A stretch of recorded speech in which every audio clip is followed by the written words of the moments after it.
Sylvester Stallone walks into the rehearsal studio on Paramount Lot, carrying his script under one arm and a coffee in the other hand, when he hears a voice behind him say loudly enough for everyone to hear, well, look who finally decided to show up. What happens in the next 3 minutes doesn't just change the entire production schedule, it rewrites Hollywood protocol about on-set hierarchy forever. Los Angeles, California. September 1974. Paramount Studios, Stage 12. The air conditioning hums against the California heat outside, but inside this rehearsal space, the temperature is about to rise for entirely different reasons.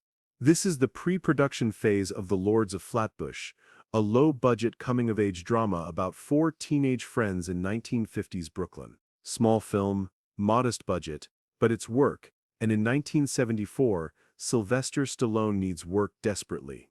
Sly is 28 years old, essentially unknown, struggling actor with maybe 6 small credits to his name, nothing anyone would recognize. He's been cast as Stanley Rosiello, one of the 4 leads, a tough Brooklyn kid with a soft heart. It's not a starring role, it's ensemble, but it's a real part with real dialogue and real screen time. For someone who's been doing background work and bit parts for years, this matters. This could be the break that leads to something bigger. The rehearsal space is industrial, functional, concrete floor, high ceilings with exposed pipes, folding chairs arranged in a loose circle, a few prop motorcycles leaning against the wall since the film involves a gang called the Lords. There's a coffee station in the corner, some scripts stacked on a folding table, the smell of fresh paint from the set construction happening next door.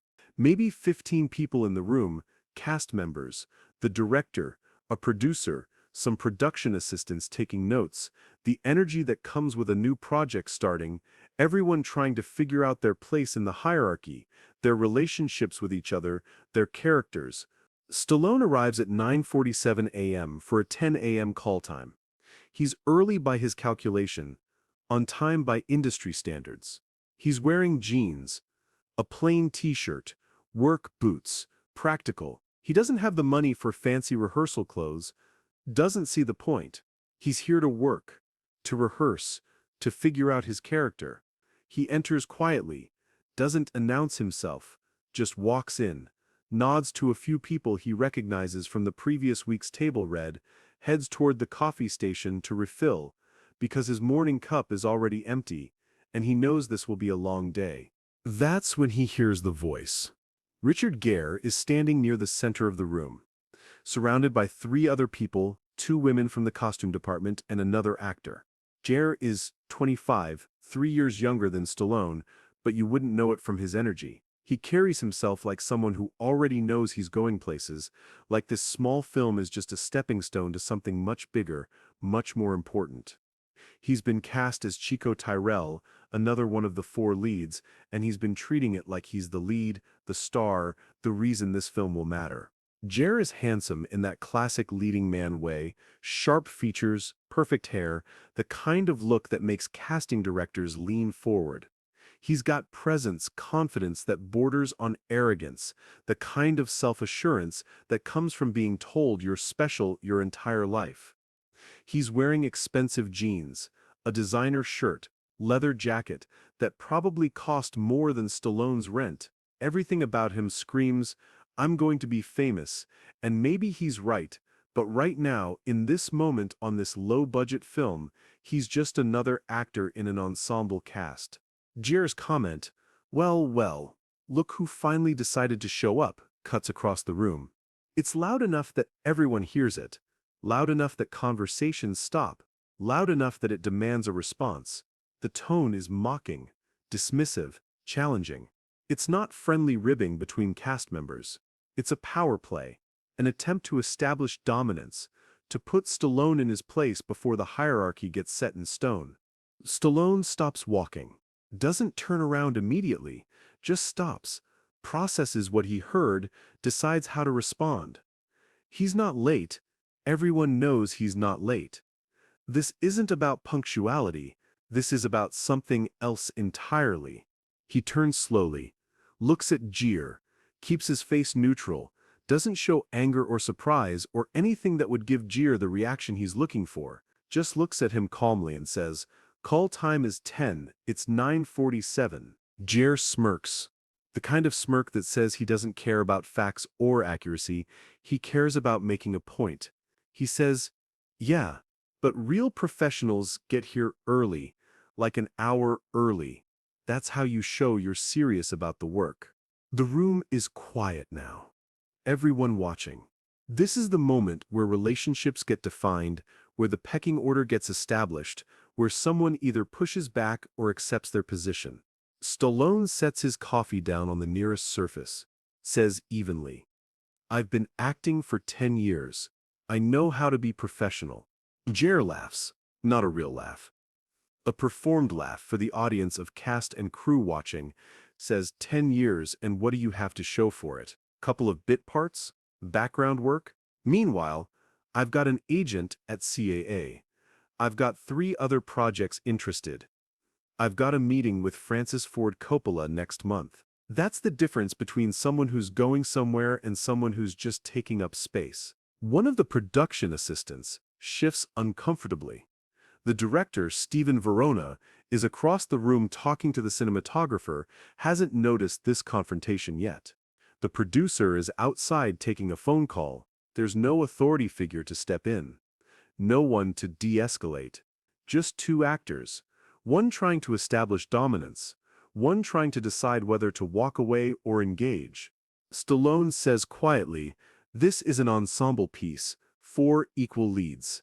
That's what we all signed up for." Gere steps forward, closing the distance between them. Invading Stallone's space deliberately, says, "Equal, on paper, maybe. But we both know how this works.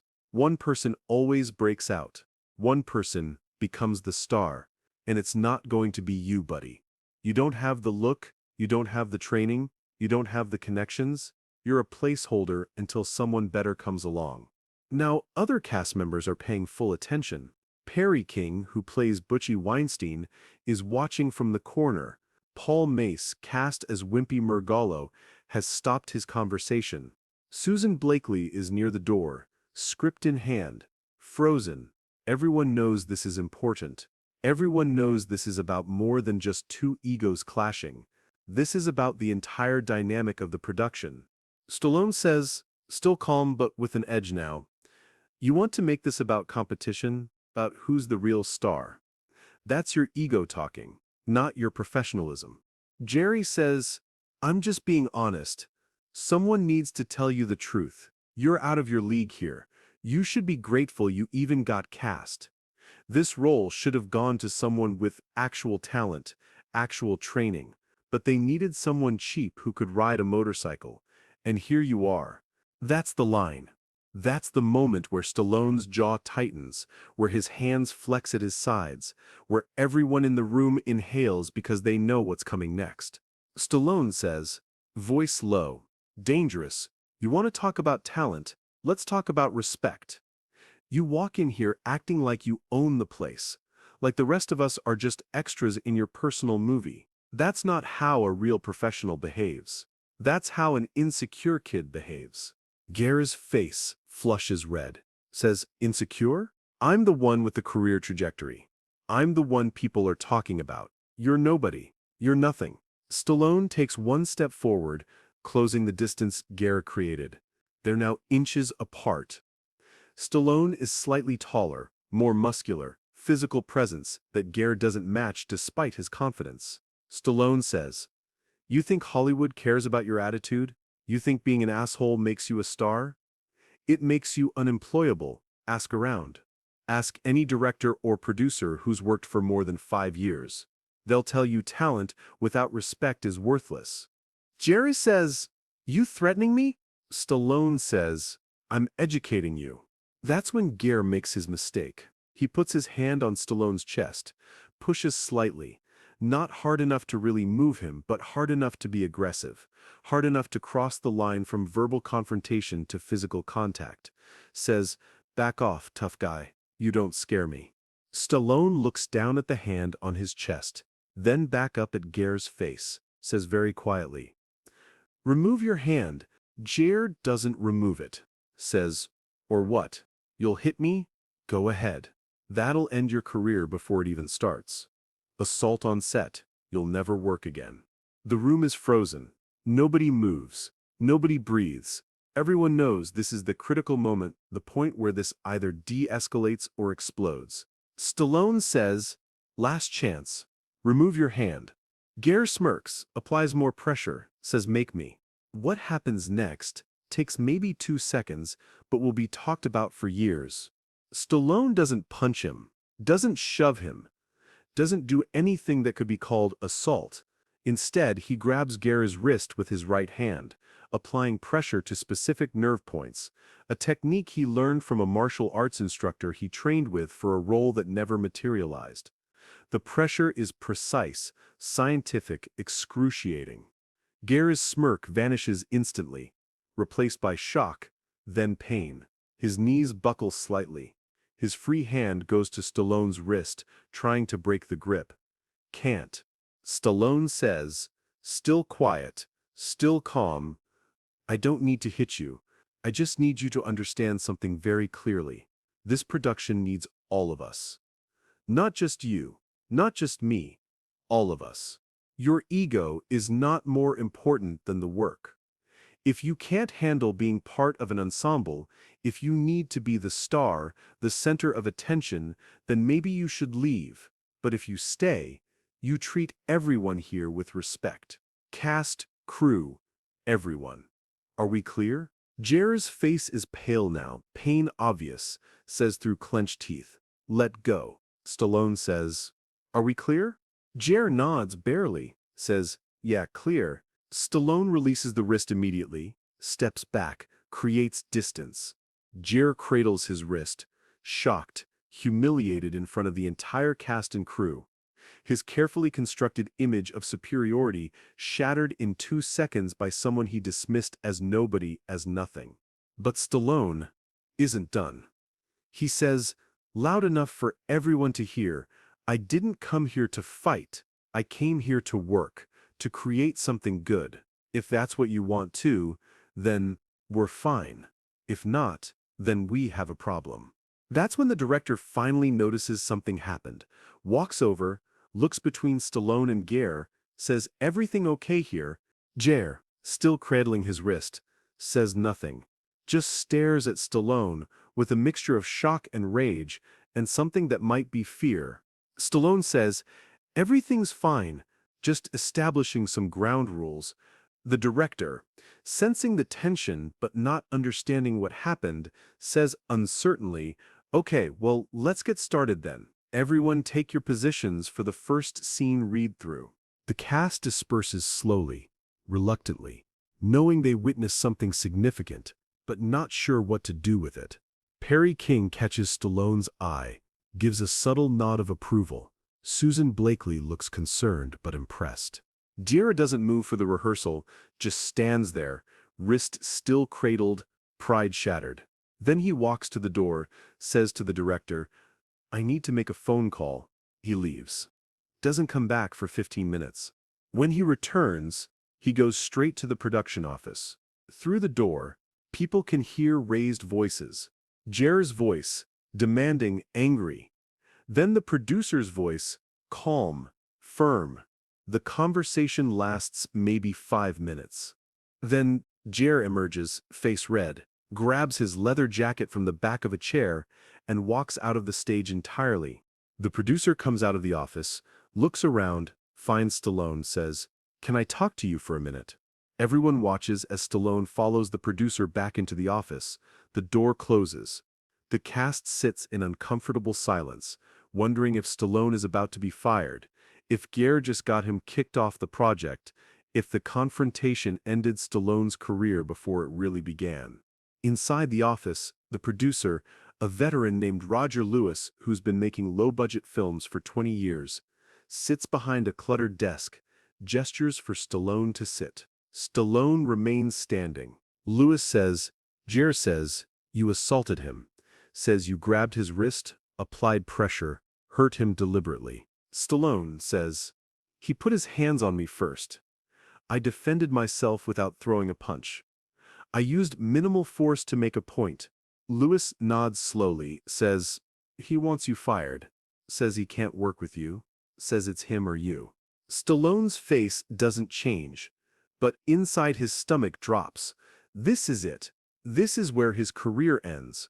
Because he stood up for himself against someone with better connections, better representation, better positioning in the industry hierarchy. He says, if that's your decision, I understand. Lewis says, that's not my decision. He pauses.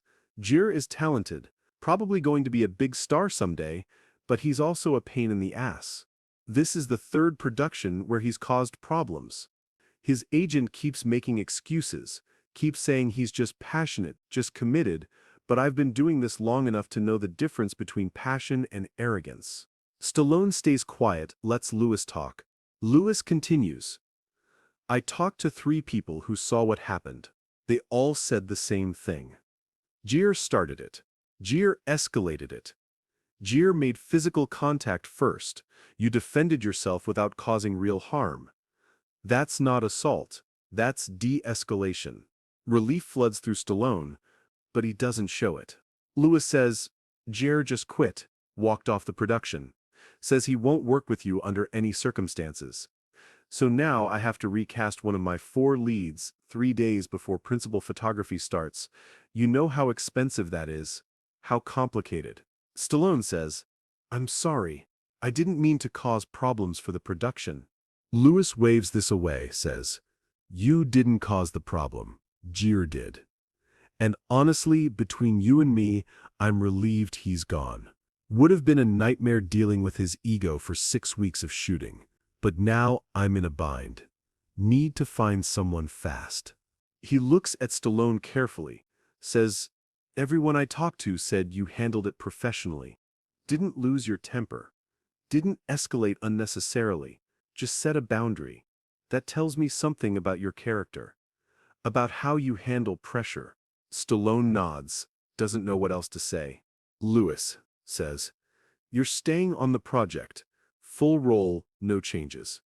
And I'm going to make sure everyone knows what really happened here. Not Gere's version. The truth. Stallone exhales, says, thank you. Lewis says, don't thank me. Just do good work. Make this film something people remember.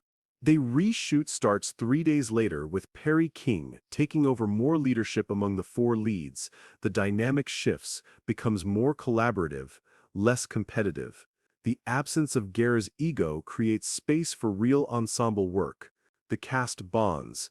The film comes together. The Lords of Flatbush releases in 1974 to modest success. Nothing spectacular, but it gets Stallone noticed, gets him meetings, gets him opportunities. One of those opportunities leads to him writing a script about a boxer from Philadelphia, about an underdog getting one shot at the title. About proving everyone wrong who said you're nobody, you're nothing. That script becomes Rocky. That script changes everything. Years later, in 1980, Richard Gere stars in American Gigolo, becomes a massive star. Pretty Woman in 1990 makes him an icon. He was right about his trajectory, right about becoming a star, but he never works with Stallone again, never reconciles. The 3 minutes on that Paramount stage define their relationship forever. In 2016, at a Hollywood tribute dinner, someone asks Stallone about the incident, about what really happened that day with Gere.